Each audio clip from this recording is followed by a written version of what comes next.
Hello friends, ഇത് dish വാഷറിനെ കുറിച്ചുള്ളൊരു information video ആണ്. പുതിയതായിട്ട് ഡിഷ് വാഷർ വാങ്ങിക്കാൻ ഉപയോഗിക്കുന്നവർക്ക് ശരിക്കും നല്ല ഉപകാരമാണ്. ഡിഷ് വാഷർ നല്ല ക്ലീൻ ആയിട്ട് വരും. ഇപ്പോൾ ഇതിനകത്ത് കാണുന്ന പോലെ പിന്നെ വാങ്ങിക്കുന്നവർ ഈ സ്പൂൺസൊക്കെ വയ്ക്കാനായിട്ട് മുകളിൽ ഒരു ചെറിയ ഡ്രോ വരുന്നതിനേക്കാളും നല്ലൊരു ബാസ്ക്കറ്റ് വരുന്ന മോഡൽ മേടിക്കുന്നതായിരിക്കും ഇച്ചിരി കൂടി ഉപകാരപ്രദം.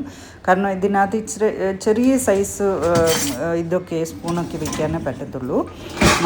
ബാസ്ക്കറ്റ് വരുന്ന മോഡലും മേടിച്ചോളുക, അതായിരിക്കും കൂടുതൽ ഉപകാരപ്രദം. പിന്നെ എന്നാന്ന് വെച്ചാൽ നോക്കൂ, ഇതിനകത്ത് വീഡിയോയ്ക്കകത്ത് ക്ലിയർ ആയിട്ട് നിങ്ങൾക്ക് കാണാം എത്ര സ്പോട്ട്ലെസ് ആയിട്ട് എത്ര നല്ല ഷൈനിങ് ആയിട്ടാണ് വരുന്നതെന്ന്. ഇതിന് നമ്മൾ 3 തരം ഡിറ്റർജൻസ് ആണ് ഉപയോഗിക്കുന്നത്. ഒന്ന് സോൾട്ട്, ഒന്ന് റിൻസിങ് എയ്ഡ്, ഒന്ന് ടാബ്ലറ്റ് എന്ന് പറയുന്നത് നമ്മുടെ സോപ്പ് പൗഡർ പോലെ ഡിഷ് വാഷിംഗ് ലിക്വിഡ് പോലത്തെ സാധനം, ടാബ്ലറ്റ് പൗഡർ ഫോമാണ് അത് ഉപയോഗിക്കണം. അപ്പം 3 തരം കെമിക്കൽസ് ഉപയോഗിച്ചാണ് വാഷ് ആകുന്നത്. അപ്പം അതിൻ്റേതായ ഒരു ചെറിയ ടേസ്റ്റ്, ഇപ്പം നമ്മൾ ചായ കുടിക്കാനായിട്ടൊക്കെ എടുക്കുമ്പോഴത്തേക്കും ചായക്കൊരു ചെറിയ ടേസ്റ്റ് വ്യത്യാസം, ഒരു സർഫ് വാഷ് ആയതിൻ്റെ പോലത്തെ ഒരു ടേസ്റ്റ് നമുക്ക് ഫീൽ ചെയ്യാൻ പറ്റും.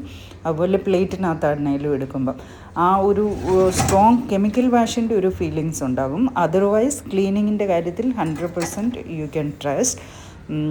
നല്ല ഹോട്ട് വാട്ടറിൽ ക്ലീനായിട്ട് വരും. ഒരു പൈസയുടെ കാര്യം ചോദിച്ചാൽ 1 മാസം ഈ സാധനങ്ങളൊക്കെ കൂടെ ഏകദേശം ടാബ്ലറ്റ്സും ഈ സോൾട്ടൊന്നും അധികം യൂസ് ചെയ്യേണ്ടി വരത്തില്ല.